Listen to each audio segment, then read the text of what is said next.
এরে এরে বাবুরা, শ্রীলঙ্কার বোলারদের এখন একটু ছাইড়া দে ভাই। মানে এদের আসলে পিচের ছাল আর বলের ছাল সব তুলে ফেলছে বাংলাদেশের ব্যাটসম্যান যারা আছে তারা।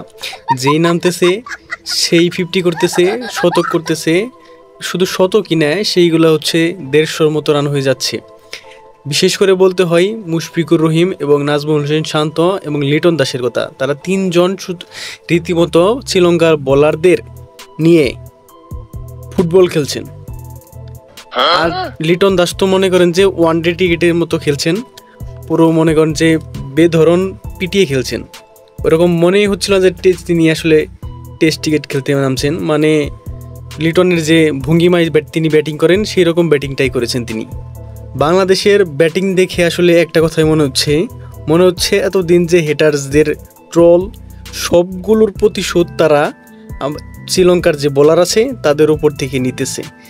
কম মানে শান্ত এবং মুশফিকুর রহিমকে নিয়ে তাদের যে ট্রলগুলো ছিল, আসলে ট্রল খুবই মারাত্মক লেভেলের ট্রল ছিল। শান্তকে নিয়ে বিশেষ করে মানে যাচ্ছে তাই যা বলা যায় সেইগুলোই আমরা তাদেরকে নিয়ে করেছি, এবং সেইগুলার আসলে জবাব দিচ্ছেন শ্রীলঙ্কার বোলারদের পিটিয়ে। মানে বাংলাদেশ এই টেস্টটা 500+ রান আসলে করা উচিত ছিল, যদিও 500-র কাছাকাছি আমাদের রান হয়ে গেছে। খুব বড় একটা টোটাল। এই টোটালটা আমাদের আসলে জয়ের দিকে নিয়ে যেতে খুবই সাহায্য করবে যদি আমরা বোলিংটা ভালো করতে পারি। তো আশা করি বাংলাদেশের ব্যাটসম্যানদের মতো যে বোলাররা আছে, বোলাররাও ভালো করবে। কারণ সোনামণিদের আসলে ব্যাটিংয়ে ভালো করলে চলবে না, বোলিংও ভালো করতে হবে যদি ম্যাচ জিততে চাই। তো আশা করি ম্যাচ জেতার জন্য তারা বোলিং এবং ব্যাটিং দুটাতেই ভালো করবেন এবং ম্যাচ জিতবেন আর কি। পিচ যেটা আসলে দেখে মনে হচ্ছে, পিচটা কিন্তু আসলে ব্যাটিং পিচ।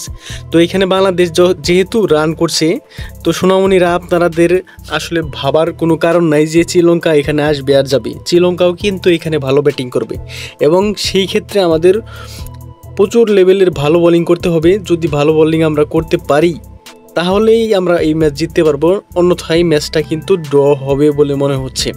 যদিও আমরা যদি ভালো বোলিং করতে পারি তাহলে ম্যাচটা জিততে পারবো, আশা করি জিতবো। এবং নাহিদ রানা আছেন, তাইজুল ইসলাম, নাইম হাসান এবং হাসান মাহমুদ, এরা আসলে ভালো বোলিং করবেন এবং এরা কিন্তু ভালো বোলার। তো ভালো বোলিং করে আমাদের জয় উপহার দিবেন, আমরা এটাই আশা করব।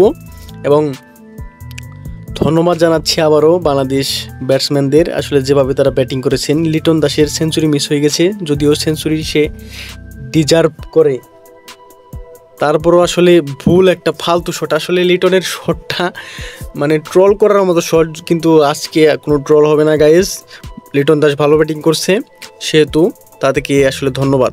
একটা ভুল শট খেলছেন, না হলে সেঞ্চুরিটাও করতে পারতেন।